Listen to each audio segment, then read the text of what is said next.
अब बात आगरा में बाइक की टक्कर के बाद दो समुदाय के बीच झड़प की करेंगे, क्योंकि इसमें पत्थर बरसाए गए और मामले की गंभीरता को देखते हुए आला अधिकारी मौके पर पहुंचे और बोले कि हालात कंट्रोल में है। पथराव की घटना में कुछ लोगों को चोटें जरूर आई, लेकिन कानपुर के हालात को देखते हुए पुलिस ने यहां वक्त रहते कार्रवाई की।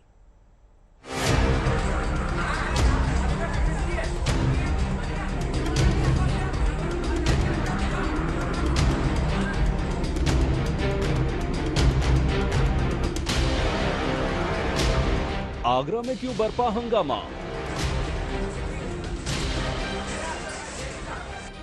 दो समुदायों के बीच जमकर पथराव, पुलिस के सामने पत्थरों की बारिश। आगरा में मामूली बात पर लोग एक दूसरे की जान के प्यासे बन गए।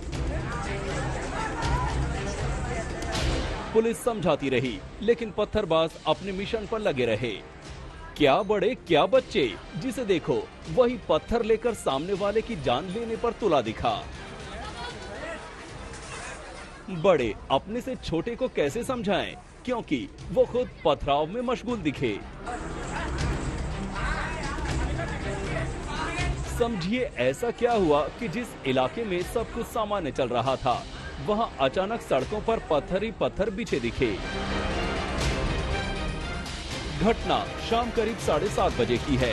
ताजगंज इलाके के बसई खुर्द में सड़क बन रही थी। गली में इंटरलॉकिंग का काम रोज की तरह हो रहा था। इसी दौरान सादिक नाम का लड़का बाइक लेकर आ रहा था। सड़क खराब होने की वजह से उसकी बाइक असंतुलित होकर सामने से आ रहे राधेश्याम से टकरा गई। इसके बाद दोनों में बहस शुरू हो गई, लेकिन बहस का पत्थरबाजी में बदल गई, किसी को समझ ही नहीं आया। मामूली लड़ाई दो समुदाय के बीच नाक का सवाल बन गई। देखिए, पथराव के बीच कुछ महिलाएं डरकर भागती दिख रही हैं, लेकिन वो किससे कहें पथराव रोकने को? वहां तो पत्थर फेंक प्रतियोगिता चल रही थी। मामले की गंभीरता देखते हुए आला अधिकारी मौके पर पहुंचे और हालात को संभालने की कोशिश की। मोहल्ले में यहाँ पर एक सड़क का निर्माण हो रहा है, जिसमें इंटरलॉकिंग हो रही है और सड़क पूरी तरह खुदी हुई है और इंटरलॉकिंग टाइल्स बिछ रही हैं। यहाँ पर एक व्यक्ति मोटरसाइकिल से आ रहा था और डिस्टर्बेंस हुआ और दूसरे व्यक्ति के चोट लग गई। उसमें दोनों आपस में झगड़ने लगे और हल्की फुल्की उनकी चोट लगी है।